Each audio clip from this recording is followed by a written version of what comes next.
पूरा देश एक बार फिर से निर्भया को याद कर रहा है, लेकिन दुख की बात तो ये है कि इन 2 साल बाद भी क्या आज महिलाएं सुरक्षित महसूस करती हैं? हालात कुछ खास नहीं है देश के अब भी।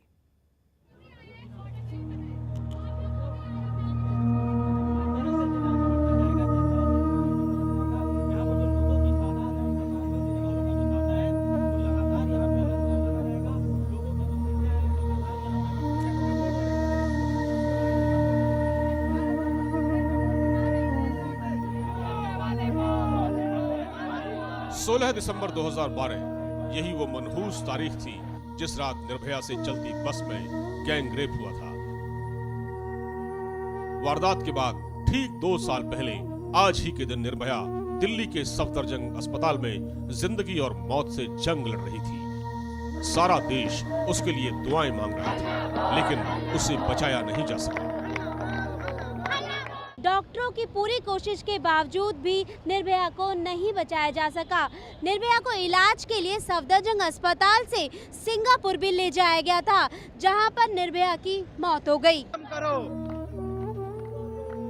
दूसरी बरसी पर आज पूरा देश एक बार फिर निर्भया को याद कर रहा है। मुनीर का बस स्टैंड, जहां से वारदात की रात निर्भया बस में सवार हुई थी, वहां लोगों ने मोमबत्तियां जलाकर निर्भया को श्रद्धांजलि दी।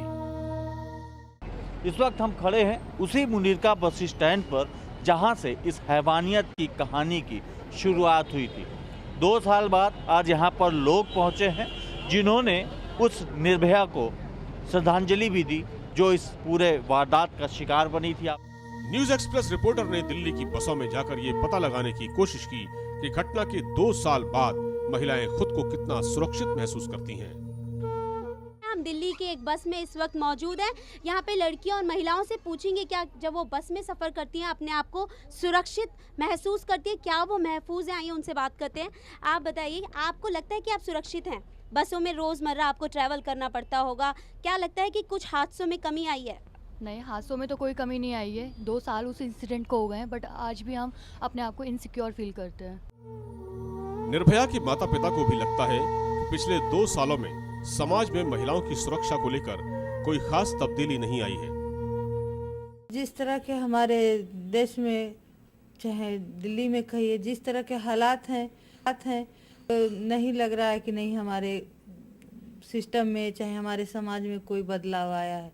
कहीं भी हो रहा है, कोई लोग देख रहे हैं तो सिर्फ ये सोचते हैं कि इसके साथ हो रहा है, हमारे साथ नहीं होगा। ये हमारी सोच अपने पर अगर हो तब तो हम बदल लेंगे। वही सत्ताधारी पार्टी बीजेपी ये दावा कर रही है कि उनकी सरकार बनने के बाद से दिल्ली में महिलाओं के खिलाफ अपराध कम हुए हैं। 6 महीने से जैसे ही मोदी जी प्रधानमंत्री बने, हमारी सरकार ने काम करना शुरू किया। निर्भया कोष का क्या इस्तेमाल हो सकता है, इस पे काम करने की कोशिश की गई। बसों में आप देख रहे हैं लग रहा है, लेकिन अगर हम आज बात करें तो शायद उसकी जो फ्रीक्वेंसी थी वो कम है।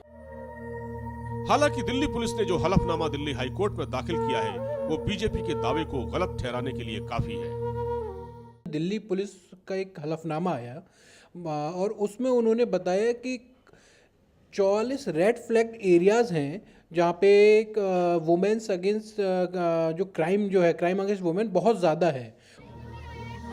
16 दिसंबर तो हर साल आएगा और हर साल याद की जाएगी निर्भया की कहानी, लेकिन क्या निर्भया को याद करना और उसे श्रद्धांजलि देना ही काफी है? जरूरत एक ऐसा समाज बनाने की है जहां निर्भया जैसी लड़कियां निर्भय होकर रह सकें। भले ही सरकार कितने भी दावे और वादे करे, लेकिन स्थिति वही की वही है। आज भी महिलाएं दिल्ली में अपने आप को सुरक्षित महफूज नहीं समझती हैं। कैमरामैन मुख्तियार के साथ शालिनी भारद्वाज, न्यूज एक्सप्रेस दिल्ली। तो निर्भया गैंगरेप की दूसरी बरसी के दिन न्यूज एक्सप्रेस के रिपोर्टर शालिनी भारद्वाज दिल्ली के बस स्टॉप का रियलिटी चेकअप किया था। इस रियलिटी चेक में मुनीर ऐसे कई बस स्टॉप्स हैं जिनको देखा जहां पर महिलाएं जो है महफूज अपने आप को महसूस नहीं करती। पुलिस की व्यवस्था भी नजर आई, लेकिन कई बस स्टॉप ऐसे भी थे जहां पर आज भी महिलाओं की सुरक्षा के इंतजाम हैं ही नहीं। 16 दिसंबर की घिनौनी वारदात को पूरे 2 साल होने जा रहे हैं।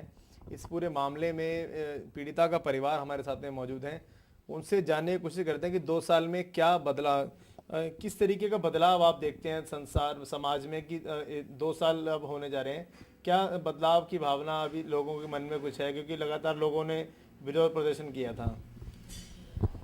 देखिए, जिस तरह के हमारे देश में चाहे दिल्ली में कहिए जिस तरह के हालात हैं, उस तरह के तो नहीं लग रहा है कि नहीं हमारे सिस्टम में चाहे हमारे समाज में कोई बदलाव आया है।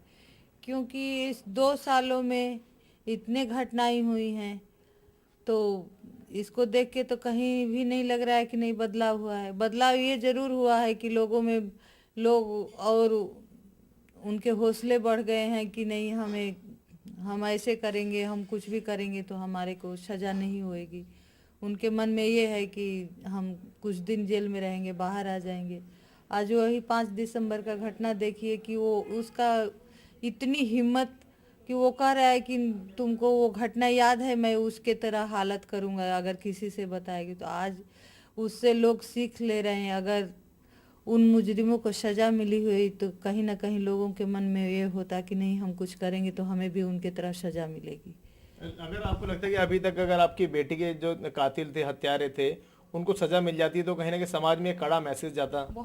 बहुत फर्क पड़ता है। एक संदेश जाता कि नहीं, अगर हम ऐसी घटना करेंगे, चाहे हम किसी के साथ कुछ भी करते हैं तो हमें सज़ा मिलेगी।